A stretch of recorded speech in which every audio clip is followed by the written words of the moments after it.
oh, this is really me. This is why I had that yearning to move. Every time when that image came in my mind, there I was standing. Because I thought, oh my goodness me, what must I do about that?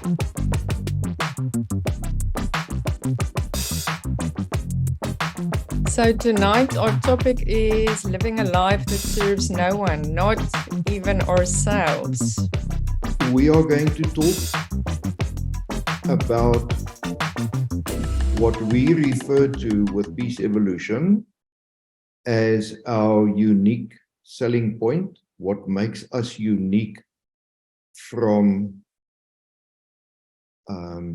people who also provide services in this space. And during my journey and coming from a problem-solving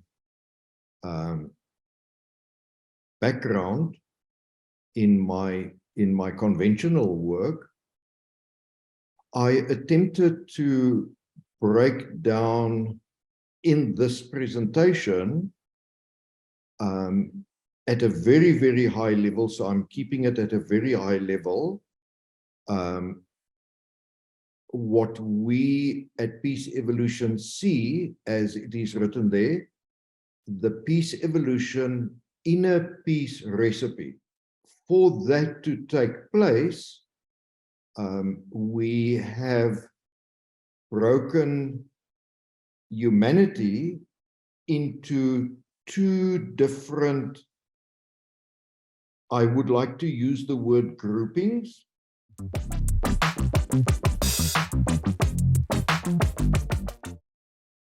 And we are going to focus tonight, as part of this discussion, on the second choice self, and just briefly how we got to that particular naming convention, and also what it denotes when we talk of the second choice self.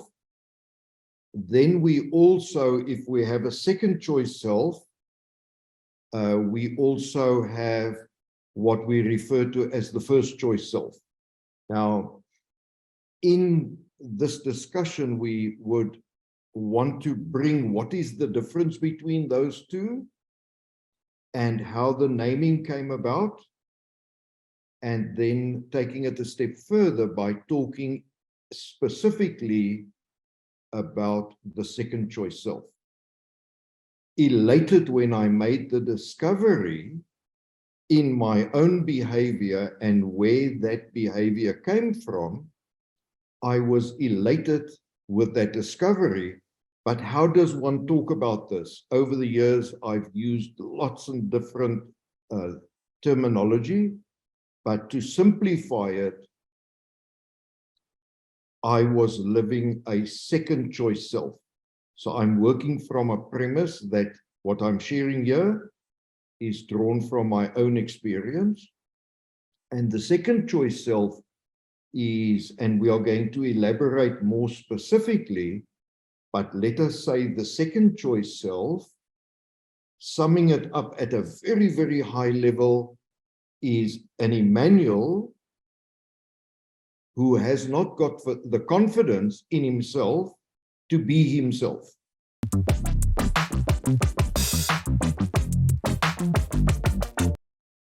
The more I walked my journey, I realized also, if there's a second choice self Emmanuel, what would a first choice self Emmanuel look like? And the first choice self Emmanuel is one who has got the confidence to live as himself. Now, we are going to elaborate throughout this evening about the way I talk of confidence. We're also going to use some other wording to make it more descriptive. What does it mean if I haven't got the confidence? And what does it mean if I do have the confidence? Now, my journey started at the age of 23, where I said, no, it doesn't look as if my life has meaning. If I look at the behavior that I am conducting day to day, and what I see around me, it was not a judgment as such, it was more an observation.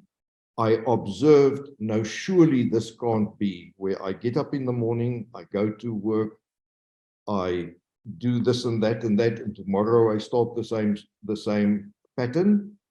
Why was I doing this? Was I just doing this to earn an income? Was I doing this to be in a relationship, to be able to eventually buy a car, to eventually have a family? What was the reasoning behind it? So in my quest to search for meaning, I discovered what I'm sharing here now. So the questioning started with, what is all of this about? What is the meaning of what I'm experiencing in my own life, and what it seemed like other people were experiencing? It ended up, as we are going to now see tonight during this discussion, it ended out as what was missing, and we are going to pursue that. So first of all, my second choice self is a person, and I'm talking of myself, who lives without purpose and meaning, just stumbles from one thing to the next, specifically driven by the need for money, by the need for a job, by the need for things.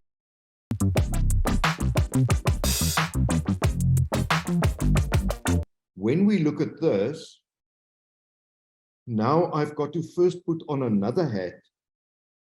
I also found in my temperament that I'm not anybody who wants to treat a symptom. I saw very, very early on in my career that treating symptoms was not what did it for me. I would want to always find what is the real cause and not treating the symptom. So I was, for instance, looking for a job to earn money, but that didn't solve the fact that I felt I didn't have any meaning.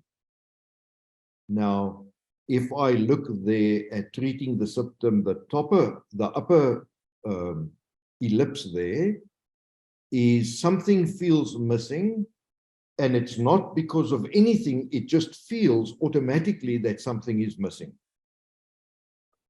And what I also saw and did is I would then go on a journey to, oh, maybe I need a girlfriend, oh, maybe I need a car, oh, maybe I need a house, oh, maybe I need this, or I need to earn more money, or I need a different house, or I needed a credit card, or, and this is something that I did in those days, I needed to learn how to drink. I needed to know about alcohol. I remember vividly those days how I taught myself to make Irish coffee, for instance. I heard people talking for hours and hours about red wines and white wines and rosés, and I also wanted to learn about that. So I eventually knew a little bit about wines, and the fact of the matter is, I realized doing all those things didn't really fill the void that I felt inside of me. And that the words of that void was, I was yearning for a different life. So from the age of 23, I yearned for a different life. And the more stuff I did, the more I felt something was missing. So none of those things brought any meaning. It did. Oh, let me say, when I bought my first house, I thought I was the cat's whiskers. When my children were a little bigger and I had moved into another house and I then put in a swimming pool at the house, I felt I was the cat's whiskers. and so on and so forth. But very shortly after doing anything that I did, that feeling was back to say, what's the meaning of this? That feeling was back, something is missing. That feeling of I'm yearning for a different life was always just below the surface. I noticed, not at the age of 23, the story just started, that I could not fathom the meaning of what my life was about. But as my journey progressed, in number of years later and introspecting, I saw, oh, what that meaning was, or what feelings were, is I was not living with meaning. That's why I asked it. I also saw getting the car or the different lounge suite or anything that I was getting, the car that I had, it was all about doing things, and those things in a way took the feeling away, took the feeling of I'm yearning for a different life away for a little while, and it wore off. But the constant feeling of the yearning for a different life, and also that something is missing. What I would like to state is it did not, after I bought the car, after a few months or years after that, the feeling wasn't there again. It was when I looked back, I saw, oh, but I did these things to attempt to take that feeling away. I did these things to attempt to take that feeling away. And so that in a nutshell is how I would like to now sum up what we refer to here at Peace Evolution as second choice life.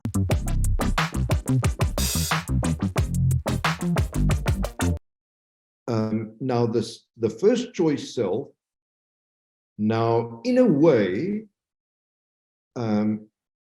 is, funnily enough, not the opposite of what I was just rambling on about now, but yet it is an opposite of sorts. So now I saw later in life, when I found what my purpose was, when I recognized my purpose and did some things which we are going to talk about,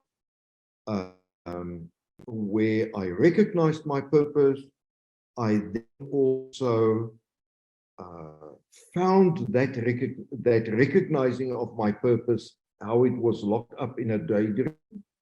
I then uncovered the undercurrent of the daydream. I was able to see the undercurrent of the daydream and what it really meant. And consequent to that, I then recognized the purpose. Then living my purpose, of course, is now bringing meaning. But now the interesting thing is, it's not bringing meaning. It's not anything like that. It is now I'm living my meaning. So locked away in the statement of purpose is that instead of seeking meaning, I'm living meaning.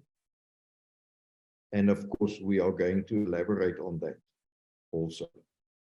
So in tonight's presentation or discussion, we are just going to talk about the second choice self, and this is just the recipe at a very high level.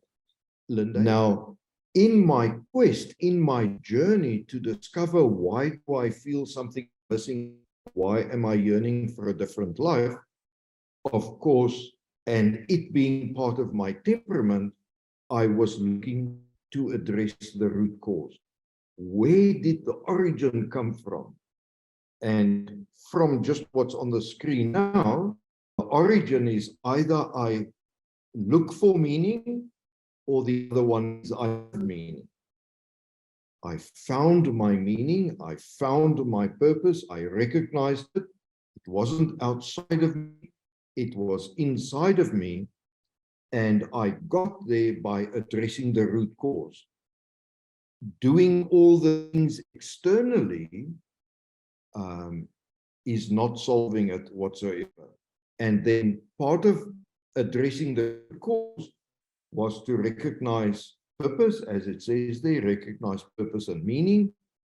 And then what I found very interesting is part of that, I then bring meaning automatically. That value that is locked up in my purpose is about bringing meaning. And it's not that I think, oh, how am I going to bring meaning today? It is baked into me, and it is automatic living that. On the second choice self, without the purpose and without the meaning, something feels missing automatically. Those two are automatically outcomes of living with purpose and meaning, or living without purpose and meaning.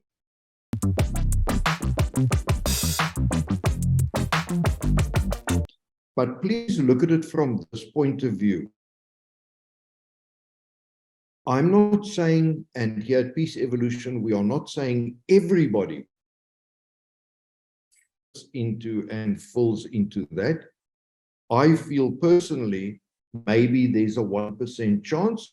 And if there's anybody else like myself searching to find what is missing, and having the feeling of something is missing, and having the yearning for a different life, and how I felt living that, I say, okay, shouldn't we then go forth and bring that possibility to anybody else who also feels those feelings? Now, that first, what we showed there, the graphic that showed there, is what we refer to as the Peace Evolution inner peace recipe. So we say the recipe is that there's a second choice self and there's a first choice self, and this is a depiction in a very, very simplistic, high level. But what I'm showing you there in my own life took decades to unravel and understand. Okay, thank you, Linda. Any questions, any concerns, any doubts, any observations? Anything would be fun.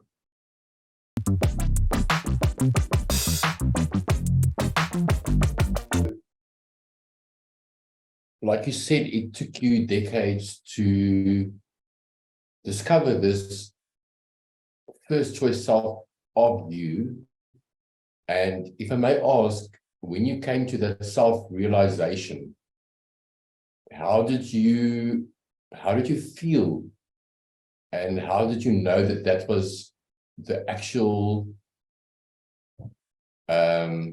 discovery that you made for yourself, that it was true, and that there was no doubt that this is it for yourself? Okay. Very interesting question. Very, very interesting question. I would like to just say that that question that you asked now, in my personal life at the time, was it just that question, was a 2-year journey. I could not believe what I found. I also immediately became very afraid of every breath that I took, every decision that I made, every step that I took. Oh my goodness me, is that from the second choice self? that from the first choice self. So I had painted myself into a corner, and it took me roughly 2 years. Look, I didn't write in my diary, it started from here to here, but back in those days, it took me roughly 2 years to get the courage to say, oh, yes, I see, that is me. In my introspection, it was there just under the surface all the time. So that yearning was truly about the first choice self. The purpose was just under the surface all the time, wanting to be seen by who? By me. And I'd like to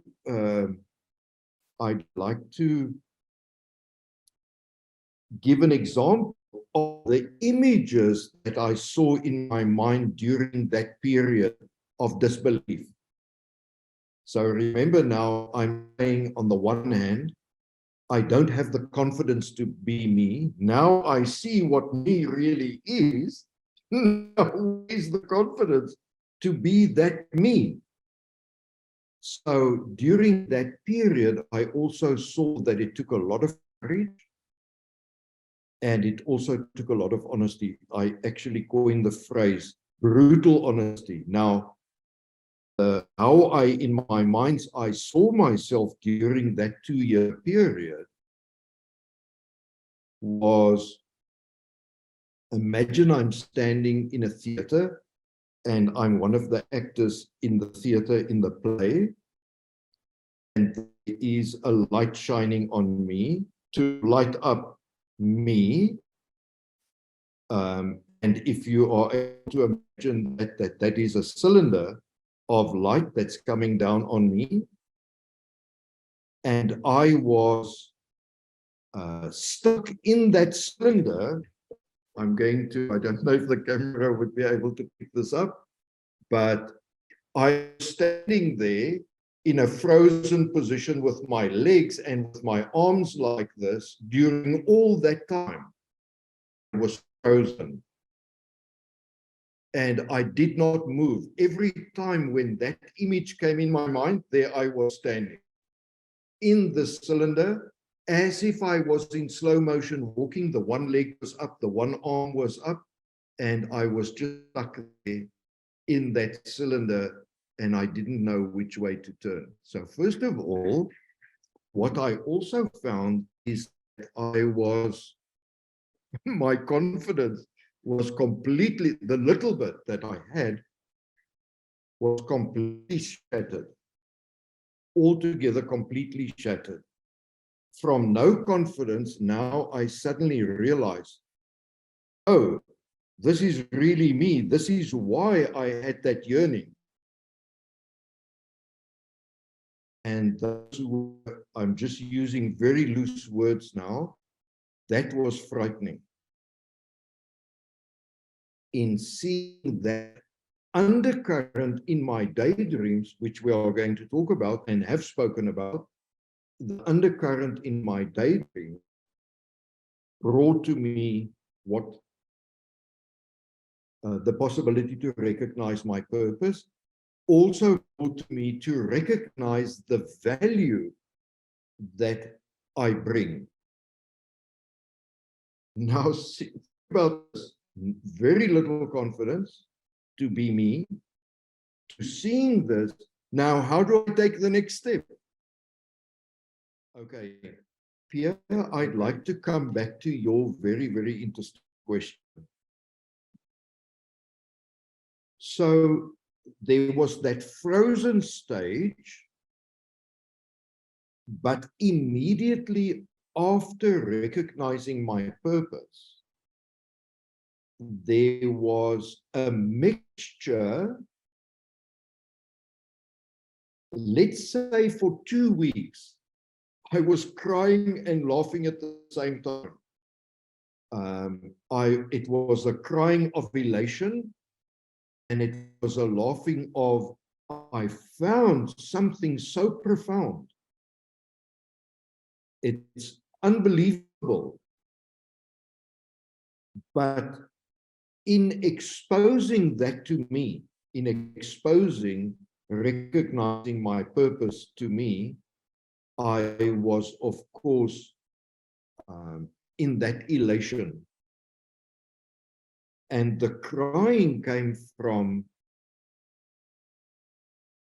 I'm going to use these words loosely, the yearning that I had all the time, that I now suddenly had the reason for the yearning.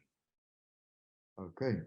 So in my conventional work, of course, when I problem solve, I'm there and I just problem solve, and every breath I take goes into the problem solving. Take any good detective story and he's unraveling it and he's not sleeping and he's neglecting his health and so on and so forth. And then eventually he finds a lead that works out. Now, I also experienced that, where I suddenly saw, oh, this is what it was all about. This is what I was looking for. Okay, so there was first this crying and sneering and laughing. And then I went into the frozen stage because I thought, oh my goodness me, what must I do about it now?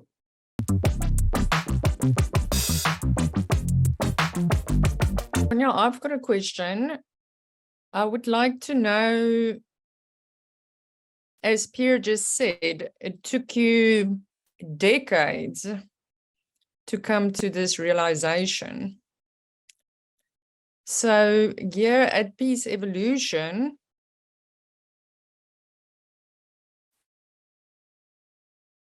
how can we, how do we say this to people in the sense that it's not going to take you decades, or is it? Okay. Linda, let me say this. That's a question right up my alley. So I have to sit down one day and see if it's really decades. I think it was roughly 17 years that this journey took me. I think it was 17, so it's a decade and a bit. But with my inquiring mind and with my problem-solving mind, it didn't stop there. I looked at the dynamics of this thing. I looked at dissecting it. So if I look back now, when I go in a conventional project and I go and troubleshoot and I find the problem, of course, there were the same things that were there. It was always to do with confidence, number one. Number two, it had to do with those who wanted certain behavior from others and those who put pressure on the other people, and that they were so, I want to use the word petrified, because if somebody's on your case continuously, of course, you eventually have very little confidence, and any step that you take, you start second guessing and triple guessing and so on. So what I do when I get there is I calm everybody. I put the bullies in the one corner, the people who are pushing for dates and pushing for that people must work long hours. I, for instance, made a statement one day, and the person I was reporting to at the time, let me say what I said. In a feedback meeting, I said, okay, we cracked it now, and now I'm going to take some time to recuperate. And the team. We rolled up our sleeves, we slogged it out, we solved it, but now we want to take time to recuperate. He went berserk that I now dared want to say, oh, let the people relax a little bit. Let us just enjoy the the achievement, have some tea about the achievement, and enjoy the achievement, and help the whole thing from building up the courage, building up the confidence. So I had to, of course, after my discovery, I needed to see all those standards and norms and how they impact me, and also to get past that, to say it's okay to befriend my second choice self. Not to say it's okay that you let me live like this for so many years. No, no, no, no, no. It was about understanding that that particular person was completely overwhelmed as this manager, who was, of course, under huge pressure from his management, that how can I expect we want to now recuperate? Okay, so in my journey, I then saw, oh, but wait, in my conventional job, people expect me to do certain things. I can't be human as well. Oh, I can be human by going to a party and going to lunch and do whatever is done at these parties and at lunches, but I can't really just want to say, I don't actually want to go to these parties, to these lunches, and eventually I stopped going. The people invited me, and I would probably go maybe one in every 10 invites. So the fact of the matter is, I also explored what happens afterwards and how to navigate everything afterwards, because I still need a job.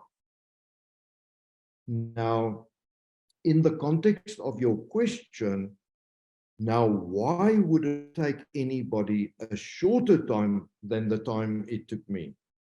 Very, very simple answer. Very simple answer.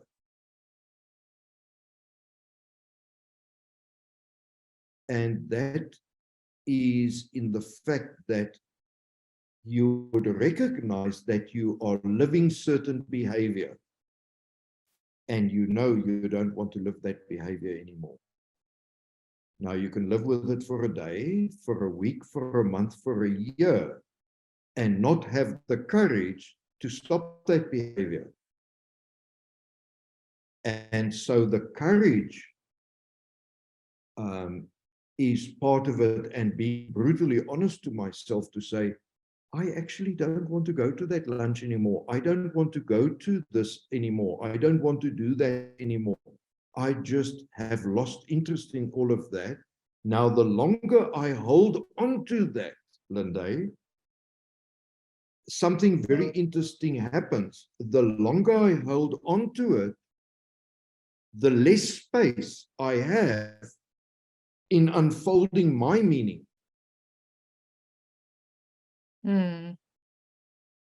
And in those days, I used to think, oh my goodness me, but I don't want to be doing some of these things that I'm doing. Would it be acceptable, or am I going to lose my job? And there were many occasions where I sat to myself and I said, oh, I can't do this. Just impossible to do this.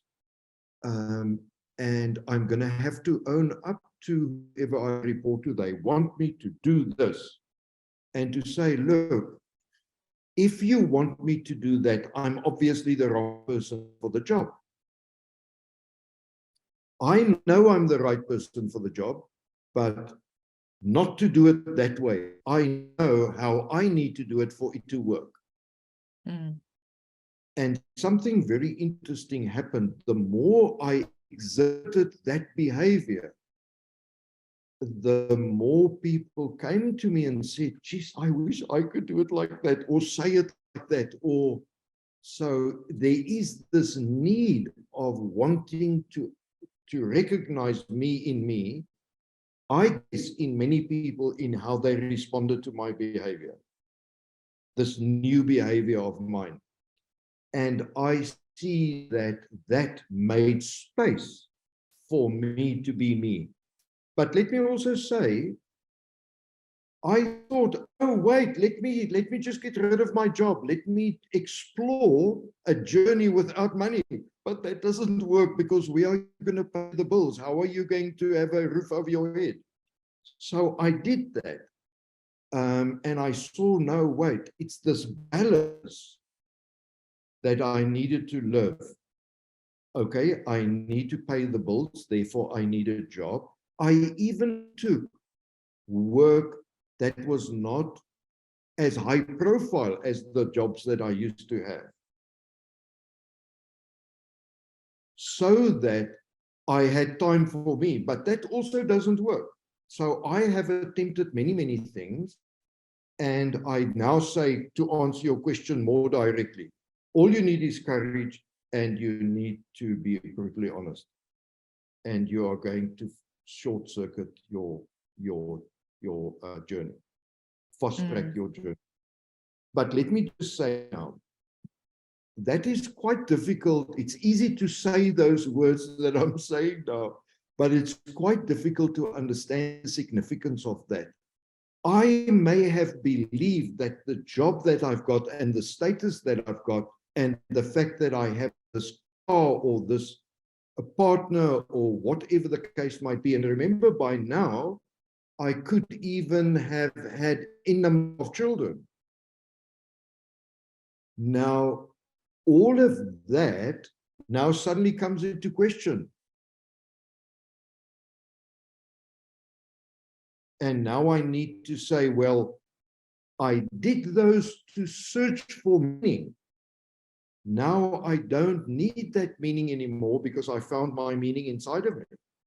And I now want to live that meaning. I still need a car. I still need a house or dwelling where I stay. I still need clothing. But it's now not about meaning. And the collective of all of those things could be a very expensive monthly salary that's needed. And that I would then need to work 12-hour days or 10-hour days, or sometimes 14-hour days, or even longer. And now there is this balance of, let's say, slowly getting out of that and recognizing that doing that was about the money that I needed to pay lots of bills at the end of the month. Now I can start tweaking and reducing my costs, reducing my costs. That could take a year, that could take 5 years. Or you could just walk away from it, become insolvent. Well, why would you want to do all those things? Just gracefully turn the dial of everything slightly back. So I answered in a long-winded way, but those were things that I faced. Now, if you, Linda, say, oh, wait, Emmanuel, take me on that journey. I want to see that journey. Now, you don't have to hit your head against the wall as I did. I'm going to say, Linda, if the money need that you have, could you maybe look at reducing it? That thing that you do you really want to do it? Because it takes up time for you to do what you want to be doing. And in that way, but you dare not ask me to guide you, because I'm going to very quickly say, Lynn, why do you still want to do that? What's the need of that? Do you see any need of that? And then, of course, you're going to say, but Emmanuel, and you're going to want to justify to me why you should be doing that. But I'm hearing what you're saying. And I understand from my stance, just cut it off, stop it already. Mm. So from that point, of course, I'm quite a hard taskmaster. And when I go in my conventional job into problem areas, and I have to say to stakeholders, stand one side, to the team members who now need to build their confidence, I have to the whole time protect everybody from everybody. But I am also stating it in a way that people understand it, and I don't know why I get away with it.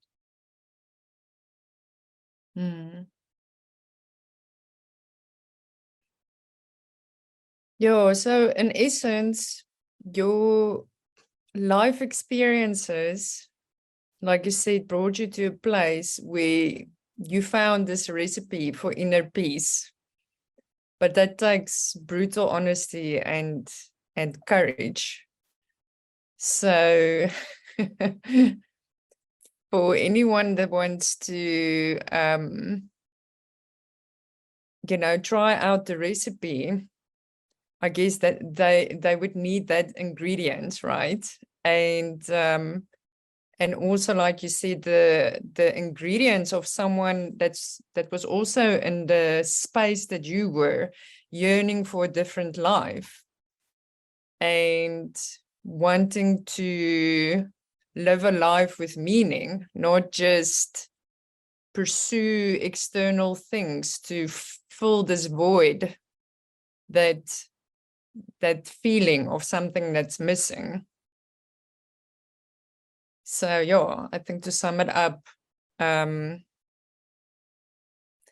think if people see that, like you say, see their behavior, it will take courage and brutal honesty. Absolutely, yeah. Yeah. Okay.